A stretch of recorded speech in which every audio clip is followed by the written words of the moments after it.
हमारा देश आगे बढ़ रहा है, आत्मनिर्भरता के पथ पर तरक्की कर रहा है। ये प्रधानमंत्री नरेंद्र मोदी का आह्वान था, जिसे भारत इलेक्ट्रॉनिक्स लिमिटेड ने अपनाया है और स्वदेशीकरण का एक बहुत तेज़ अभियान शुरू किया है। हम आपको बता दें कि भारत इलेक्ट्रॉनिक्स लिमिटेड जो है वो देश की अग्रणी इलेक्ट्रॉनिक कंपनी है, जो कि रक्षा उत्पादों के लिए इलेक्ट्रॉनिक उपकरण बनाती है। वैसे तो बीईएल रक्षा मंत्रालय का एक हिस्सा है, लेकिन ये नागरिक सुविधा के लिए बहुत सारे काम करती है। हम आपको बता दें कि आप जो ईवीएम वोट डालने जाते हैं जब, तो वो वोटिंग मशीन भी बीईएल की बनाई हुई होती है। तो हम बहुत सौभाग्यशाली हैं कि इस वक्त हमारे साथ मौजूद हैं बीईएल के चेयरमैन भानु प्रकाश श्रीवास्तव। आपका बहुत बहुत स्वागत है सर। धन्यवाद, बहुत बहुत धन्यवाद सर। उदय इंडिया के दर्शक जानना चाहेंगे सर, उदय इंडिया से बीईएल का बड़ा पुराना रिश्ता रहा है। हमने डिफेंस एक्सपो में कवर किया आपको, आपकी नई नई गतिविधियाँ देखी, नए नए आपके उपकरण देखे। फिर एरो इंडिया बेंगलोर में हमने आपके स्टॉल का दौरा किया, और पिछले दिनों जो ड्रोन शक्ति शो हुआ वहाँ भी आपके नवीनतम ड्रोन्स देखे। तो कृपया उदय इंडिया के दर्शकों को बताइए कि इस बार क्या नया लेके आ रहे हैं आप देश के लिए। देखिए, भारत इलेक्ट्रॉनिक्स रक्षा के क्षेत्र में और उससे संबंधित क्षेत्रों में नए नए अनुसंधान करके अपनी सेनाओं को अत्याधुनिक उपकरण देने में विश्वास रखती है। और हमारे जितने प्रोडक्ट्स हैं उसका लगभग 75% जो उपकरण है वो स्वदेश में डिज़ाइन किए हुए होते हैं, स्वदेश में निर्मित होते हैं, और बाहर के देशों से हमारा जो निर्भरता है काफ़ी कम है। इसके लिए हम अनुसंधान विकास पर ध्यान देते हैं, और भारत इलेक्ट्रॉनिक्स लगभग 6.5% अपना जो टर्नओवर है उसका अनुसंधान विकास, रिसर्च एंड डेवलपमेंट पर खर्च करता है। हमारे पास 3 टियर R&D स्ट्रक्चर है, और उसमें लगभग 2700 इंजीनियर और साइंटिस्ट आज के दिन में काम कर रहे हैं। हमारे यहाँ 2 सेंट्रल रिसर्च लेबोरेटरी है जो फ्यूचरिस्टिक टेक्नोलॉजी पर काम करती है। Product development and innovation centre Bangalore में है, जो कि जो मॉड्यूल्स हैं और सब सिस्टम हैं जो सभी उत्पादों में लगाए जाते हैं उन पर अनुसंधान करती है। और करीब 24 रिसर्च एंड डेवलपमेंट की यूनिट्स हैं जो कि विभिन्न स्ट्रेटजिक बिजनेस यूनिट्स के साथ लगी हुई हैं, जो कस्टमर को फाइनल प्रोडक्ट देती हैं। तो इन सभी का परिणाम ये है कि हम बहुत कुछ देश में आत्मनिर्भरता लाने का प्रयत्न कर रहे हैं प्रधानमंत्री का आत्मनिर्भरता योजना में। और न केवल हम ये जो उत्पाद हैं और सोल्यूशन डिफेंस फोर्सेज को दे रहे हैं, बल्कि जो उनसे हमारी नॉलेज है, एक्सपर्टाइज है, उसका उपयोग करके हम सिविलियन सेक्टर में भी आत्मनिर्भरता लाने का प्रयास कर रहे हैं। जी सर, हमने सुना है कि अभी जो हाल में G20 समिट हुई उसमें सुरक्षा का दारोमदार बीईएल को सौंपा गया था, उसकी इलेक्ट्रॉनिक सर्विलांस को। तो ये आपने कैसे किया? देखिए, 2 चीज़ें हैं। एक तो हम एंटी ड्रोन डिटेक्शन सिस्टम बनाते हैं, उसको D4 सिस्टम बोलते हैं, जिसमें कि जो भी आने वाले ड्रोन्स हैं उनको या तो रडार से या ऑप्टिक डिवाइसेस से, इलेक्ट्रो ऑप्टिक सेंसर से डिटेक्ट करते हैं, और उसके बाद उनको डिटर करने का भी हमारे उस D4 सिस्टम में व्यवस्था है। एक तो RF रेडियो फ्रिक्वेंसी वेव से हम जैम कर देते हैं, जिससे कि ड्रोन की कार्यविधि बाधित हो जाती है और वो गिर सकता है। और अगर वो नज़दीक आ गया और RF को हैंडल कर लेता है तो हमारे पास उसमें लेज़र से उस पर डिस्ट्रॉय करने की भी क्षमता है। तो ये सिस्टम आपने स्पेशली G20 के लिए डिज़ाइन किया था? ये सिस्टम तो हमने स्पेशली G20 के लिए नहीं डिज़ाइन किया, किसी भी थ्रेट के लिए डिज़ाइन किया था, और हमने आर्मी, एयरफोर्स को और नेवी को दिया है सिस्टम। बट उसका G20 के लिए उपयोग सरकारी एजेंसियों ने किया था और उसको लाया गया। G20 के लिए स्पेसिफिकली हमने एक और सिस्टम NDRF के लिए डेवलप किया, नेशनल डिजास्टर रिस्पांस फोर्स के लिए, और उसको बोलते हैं कि chemical, biological, radiological and nuclear hazards material vehicle, इसको बोलते हैं, शॉर्ट में बोलते हैं CBRN हैजमेट व्हीकल। ये पहले इंपोर्ट किया गया था कॉमनवेल्थ गेम के समय में बाहर से, लेकिन इस बार जब G20 का आया तो NDRF ने ये सोचा कि क्यों न इसको देश में डेवलप किया जाए, स्पेसिफिकली G20 के लिए। तो हम ये सिस्टम आर्मी के लिए बनाते हैं ट्रैक्ड व्हीकल पर, लेकिन NDRF को स्पेशलाइज G20 के लिए चाहिए था, और हमने 5.5 महीने के बहुत छोटे समय में इस सिस्टम का डिज़ाइन से लेकर के मैन्युफैक्चरिंग करके, और 4 सिस्टम हमने NDRF को दिए थे, जिनका कि डिप्लॉयमेंट G20 के समय में हुआ था, जिससे कि अगर कभी खुदा न खास्ता कोई ऐसा थ्रेट आ जाए तो उसमें पूरा बायोलॉजिकल सेंसर, न्यूक्लियर रेडिएशन और इन सबको मॉनिटर करने की क्षमता थी। जी। और जो उसके रिस्पॉन्डर्स हैं एनडीआरएफ के, वो कहीं भी जा सकते हैं और उस पर करेक्टिव एक्शन ले सकते हैं। उनके हेल्थ की मॉनिटरिंग, उसमें हमने कंट्रोल सिस्टम दिया था, जिसमें कि एक कंट्रोल सेंटर से पूरा जो CBRN व्हीकल कहाँ मूवमेंट है, कहाँ जा रहा है, उसको पूरा मॉनिटर किया जाए। तो ये सिस्टम हमने स्पेसिफिकली G20 के लिए डिज़ाइन किया था और 4 सिस्टम ऐसे हमने एनडीआरएफ को सप्लाई किया। अच्छा, BEL जो है आपका संस्थान, जो भारत इलेक्ट्रॉनिक्स लिमिटेड है, वो रक्षा उत्पादों में तो अग्रणी है ही, पर्यावरण के लिए आप बहुत सारा काम कर रहे हैं, क्लीन एनर्जी के लिए बहुत सारा काम कर रहे हैं, आप सोलर चार्जिंग स्टेशन बना रहे हैं आप, और ग्रीन व्हीकल्स बना रहे हैं, और भुवनेश्वर में आपने एक एयर कंट्रोल सिस्टम तैयार किया। तो जो सिविलियन कार्य हैं उसके बारे में कुछ बताएं आप। देखिए, एक तो हम पर्यावरण के जो मदद के लिए, हेल्प के लिए अपनी सारी इकाइयों में हमने इंश्योर किया है कि सोलर पावर लगें, और हमारी जो विंड एनर्जी भी हमने बैंक में लगाए हैं, प्लांट्स से जो जनरेट होती है वो ग्रिड में जाती है और उसका हमें बेनिफिट मिलता है। हमने अपने फैक्ट्री में, कॉलोनी में बहुत सोलर पावर प्लांट्स लगाए हैं, जिससे कि काफ़ी एनर्जी हमारी रिन्यूएबल एनर्जी में हो जाता है। हमने रेन वाटर हार्वेस्टिंग का बहुत अरेंजमेंट किया है अपनी सारी इकाइयों में।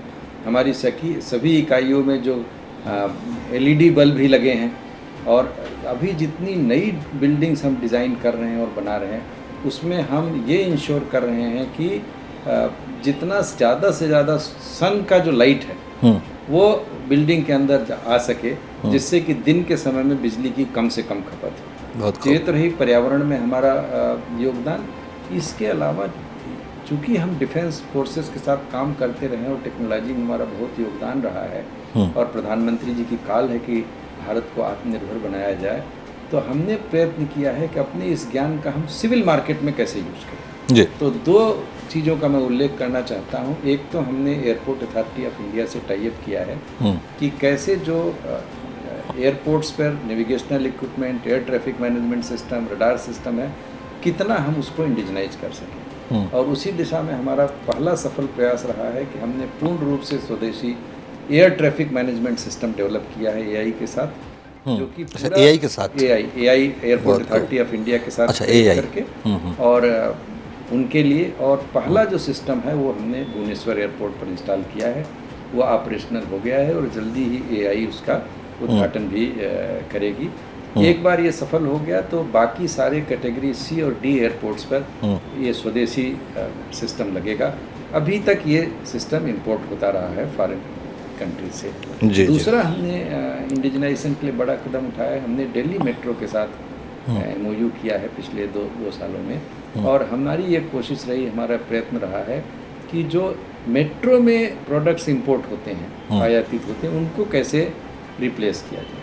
तो पहला हमारा जो इसमें सफलता मिली है वो मिली है ऑटोमेटिक ट्रेन सुपरविजन सिस्टम, जो हमने डेवलप किया, और इस साल फरवरी में वो दिल्ली मेट्रो में रेड लाइन पर इंस्टॉल हो गया है। तो जो रेड लाइन का संचालन होता है वो पूरा BEL और DMRC ने मिल करके जो अपना स्वदेशी air traffic management system, air traffic supervision system develop किया है, उसके द्वारा हो रहा है। तो ये भी बड़ी उपलब्धि है।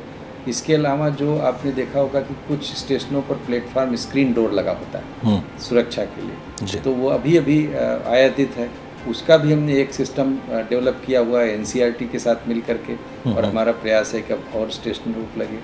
एक तीसरा, हम जो computer based train control system है मेट्रो का, उस पर भी हमने काम स्टार्ट कर दिया है इनके साथ, दिल्ली मेट्रो के साथ, और हमें पूरी उम्मीद है कि अगले 1 से 2 साल के अंदर इसका भी हम इंडिजनाइज कर देंगे। तो ऐसे बहुत से प्रयास चल रहे हैं मेट्रो के साथ, एयरपोर्ट अथॉरिटी के साथ, और भी दूसरे क्षेत्रों में जहां हम प्रयत्न कर रहे हैं कि देश ज़्यादा से ज़्यादा आत्मनिर्भर बने।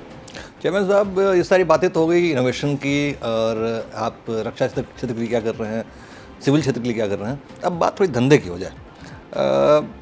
इस साल के मध्य में लगभग 3289 करोड़ का आपको कॉन्ट्रैक्ट मिला, और अगस्त सितंबर आते आते लगभग 11,000 करोड़ से ऊपर का कॉन्ट्रैक्ट आपको मिला। आप इस अचीवमेंट से संतुष्ट हैं या फिर आगे क्या लक्ष्य है आपका? अगर धंधे की बात करें तो पिछले साल हमें लगभग 20,000 करोड़ के ऑर्डर मिले थे पूरे साल। 22-23 में जो नया ऑर्डर मिला हमारे कस्टमर से, और हमने 17,733 करोड़ का सेल किया था। हम्म, तो साल के अंत में लगभग 60,000 करोड़ की हमारी ऑर्डर बुक पोजीशन थी। हम्म, अभी अब अप्रैल से लेकर के आज तक लगभग 15,000 करोड़ का, जब आज मैं आपसे बात कर रहा हूँ, तो ऑर्डर आ चुके हैं। तो उस हिसाब से देखिए तो उपलब्धि अच्छी है। पिछले साल जो कि पूरे साल में 20,000 करोड़ का मिला था, इस साल अभी हम सितंबर के चौथे सप्ताह में हैं तो 15,000 करोड़ मिल गया। तो निश्चित रूप से उपलब्धि है। पहले मिल गए ऑर्डर, तो पूरी कोशिश है कि पिछले साल के रिकॉर्ड को तोड़ा जाए। उसी तरह से पिछले साल हमने जो रेवेन्यू में ग्रोथ किया था टर्नओवर में, वो रफली 15.22% का था। 21-22 में हमने 15,044 करोड़ टर्नओवर दिया था और 22-23 में वो होके 17,733, तो लगभग 15% का ग्रोथ था। इस साल हमारा टारगेट इसको 20,000 करोड़ क्रॉस करना है। तो 20,000 करोड़ अगर हम टर्नओवर क्रॉस करते हैं तो लगभग हमारा जो ग्रोथ होगा और 17% होगा। तो निश्चित रूप से हमारा प्रयास है कि बिजनेस में भी हम ग्रोथ करते रहें। प्रॉफिटेबिलिटी भी हमारी लगभग 23% लास्ट टाइम थी एबिटा की।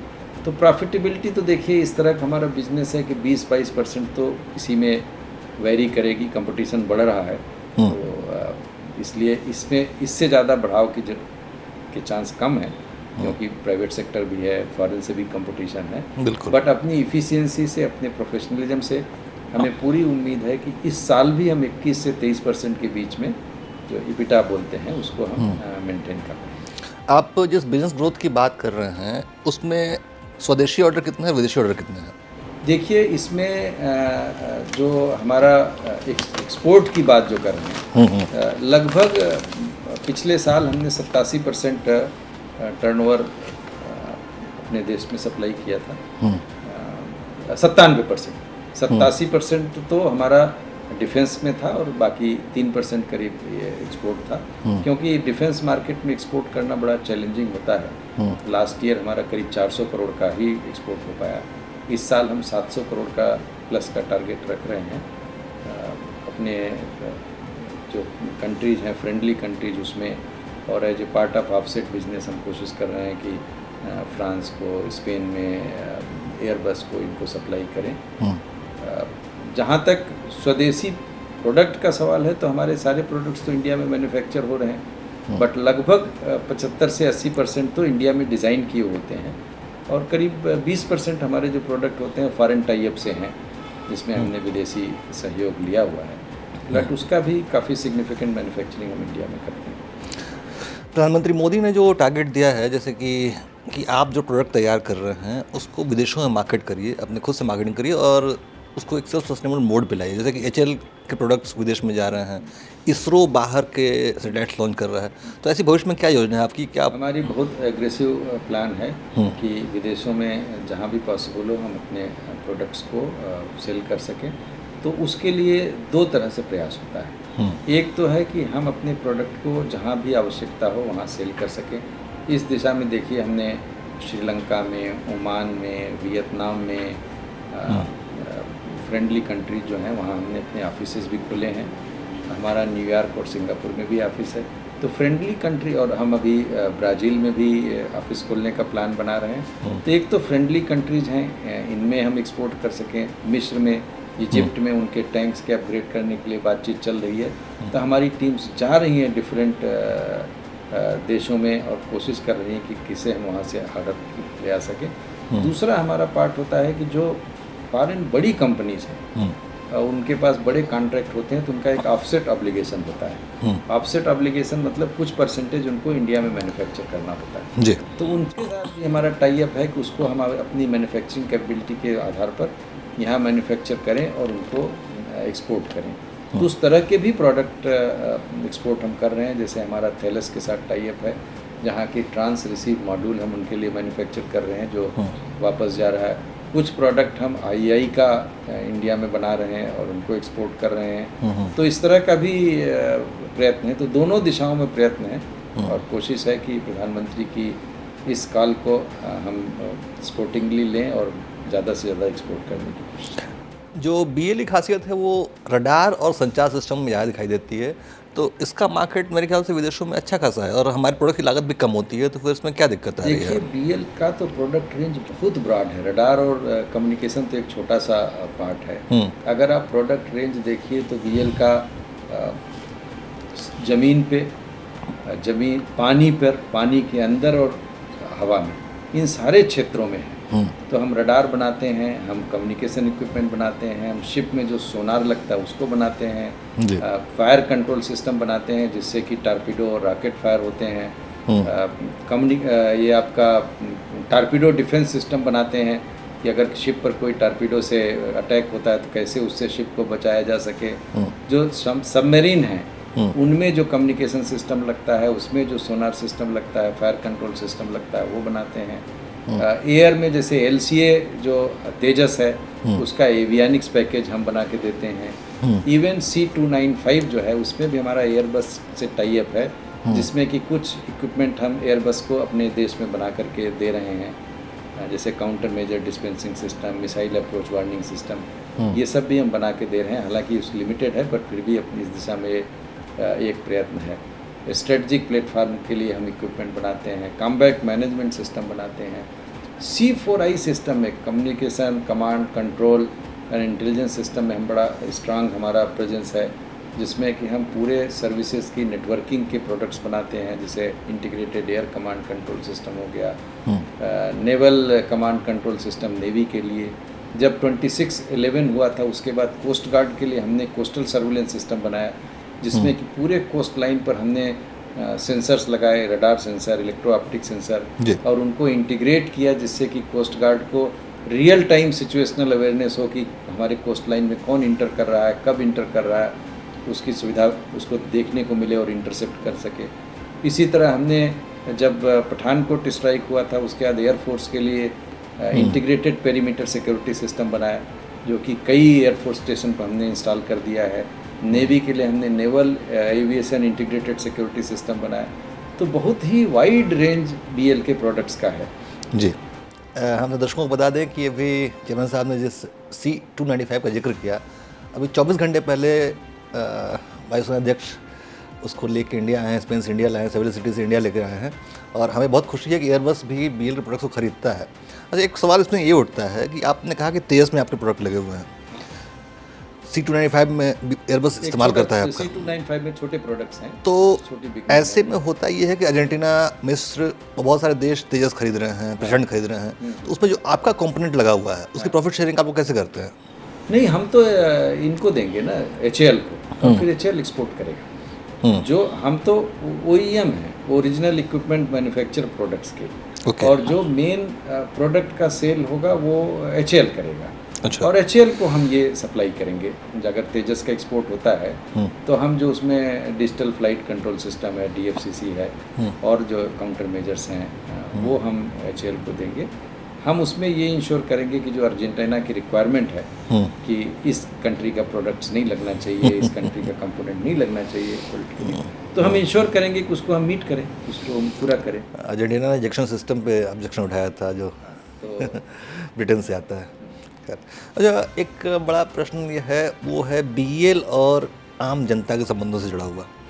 बीएल, जैसे आपने बताया कि 2700 स्टाफ है बीएल में, और मैं लगातार नोटिस कर रहा हूँ कि बीएल ने अभी जुलाई में भर्तियाँ निकाली, लगभग 428 भर्तियाँ थी। नहीं, हमारे पास, मैं करेक्ट करना चाहता हूँ, 2700 इंजीनियर्स तो केवल रिसर्च एंड डेवलपमेंट में काम कर रहे हैं। हमारी टोटल स्ट्रेंथ लगभग 9000 है। बताइए, 9000 एक बड़ी संख्या है, से प्लस में है स्ट्रेंथ। उसमें से लगभग 50%, 4500-600 के आसपास इंजीनियर्स हैं, और उसके 50% जो मैंने बताया लगभग 2700 वो रिसर्च एंड डेवलपमेंट में काम करते हैं। तो ये बीएल का पूरा स्ट्रेंथ है, पूरा परिवार है बीएल का, एक लंबा डायरेक्ट है। इसके अलावा हमारे पास जो फिक्स टर्म के एम्प्लॉइज़ हैं, इंजीनियर्स हैं, वो काम करते हैं प्रोजेक्ट से स्पेसिफिक, कॉन्ट्रैक्ट पर जो काम करते हैं, इनडायरेक्ट काम करते हैं, उनकी भी बड़ी संख्या है। तो इस तरह देखा जाए तो रोजगार के काफ़ी अवसर बीएल प्रदान करती है। तो इस हिसाब से देखा जाए तो अब कितने परिवारों को बीएल प्रभावित करता है, मतलब कितने परिवारों का, कितने लोगों के जीवन का आधार है बीएल अभी इस वक्त? अब लगभग 8800 तो डायरेक्ट ही हैं, इसके साथ साथ कम से कम 7-8 हज़ार तो हमारे और भी होंगे। इसके अलावा जो हम प्रोडक्ट MSME से लेते हैं, आउटसोर्स करते हैं, क्योंकि आज के ज़माने में सब चीज़ तो BL में बनाई नहीं जा सकती। तो जो नॉन क्रिटिकल आइटम्स हैं वो हम इंडस्ट्री को आउटसोर्स करते हैं। तो इस तरह से देखा जाए तो हज़ारों इंडस्ट्री को हमने काम दिया हुआ है। उन इंडस्ट्री में जो एम्प्लॉयमेंट है वो भी इनडायरेक्टली BL सपोर्ट कर रही है। तो हम दर्शकों को बता दें कि जैसा कि चेयरमैन साहब ने बताया कि 80,000 से 1 लाख लोग सीधे तौर पर BL से आजीविका प्राप्त करते हैं। डायरेक्ट हैं, इनडायरेक्ट हैं, वेंडर के थ्रू हैं, सीधे एम्प्लॉई हैं, और BL का ये कुनबा आगे बढ़ रहा है लगातार। यानी भारत इलेक्ट्रॉनिक्स लिमिटेड जो है वो एक सोशल जिम्मेदारी भी निभा रही है, लोगों को रोजगार देने की बहुत सख्त आवश्यकता है, और PM ने भी इस पर बार बार इन्फोसिस दिया है, बार बार इस पर जोर दिया है। और मैं उम्मीद करता हूं कि BL का जो कारवां है, BL का जो परिवार है वो ऐसे ही बढ़ता रहे। निश्चित रूप से मैं आपको बता दूं, अभी हम हमारी 9 इकाइयाँ हैं इंडिया में आज के दिन पे। बेंगलोर में, साउथ में अगर देखिए, बेंगलोर में है, चेन्नई में है, पुणे में है, हैदराबाद में है, मछलीपट्टनम में है, नवी मुंबई में है। अब आप नॉर्थ में आइए तो दिल्ली में, गाजियाबाद में है, और कोटद्वारा और पंचकुला में। इसके अलावा 5 और इकाइयाँ हम खोल रहे हैं जिसमें कार्य प्रगति पर है। जैसे एक इकाई एडवांस इलेक्ट्रो ऑप्टिक्स के लिए हम निमलुरु में खोल रहे हैं, वो ऑलमोस्ट दिसंबर तक कंप्लीट हो जाएगी, लगभग 50 एकड़ ज़मीन में। इसी तरह नागपुर में हम फ्यूज़ कॉम्प्लेक्स खोल रहे हैं, लगभग 200 एकड़ ज़मीन में, जिसमें कि जो शेल्स आर्मी फायर करती है उसके जो टिप पर जो इलेक्ट्रॉनिक फ्यूज़ लगता है उसकी मैन्युफैक्चरिंग होगी। हम इब्राहिमपट्टनम में हैदराबाद से करीब 50 किलोमीटर दूर ये इलेक्ट्रॉनिक वारफेयर की एक फैक्ट्री खोल रहे हैं, लगभग 200 एकड़ ज़मीन में। और इसके अलावा हम देवनहाली में एक फैक्ट्री खोल रहे हैं एरोस्पेस पार्क में, और एक बड़ा system integration, defence system integration complex 930 एकड़ में हम अनंतपुर में पालसमुद्रम के पास खोल रहे हैं। ये 5 नई इकाइयाँ भी खुल रही हैं जो अगले दिसंबर से लेकर के अगले 2 साल में ऑपरेशनल हो जाएंगी। उनसे भी रोजगार बढ़ेगा। तो मैं उम्मीद करता हूँ कि इन 5 नई इकाइयों से 2-3 हज़ार नए परिवार जुड़ेंगे और BL का कुनबा ऐसे ही और बड़ा हो जाएगा। और ख़ास तौर पे BL ने आत्मनिर्भर भारत की दिशा में जो कदम उठाए हैं वो प्रधानमंत्री के सपनों को साकार करने वाले हैं और मेक इन इंडिया के लक्ष्य को पूरा करने वाले हैं।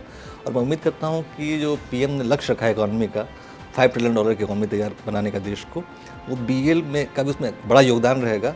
और उदय इंडिया BL की सफलता की कामयाबी प्रार्थना करता है ईश्वर से। और हम अगली बार जब भी मिलेंगे BL की ऐसी नई नई उपलब्धियों के बारे में जानेंगे आपसे। बहुत बहुत धन्यवाद सर। बहुत बहुत धन्यवाद।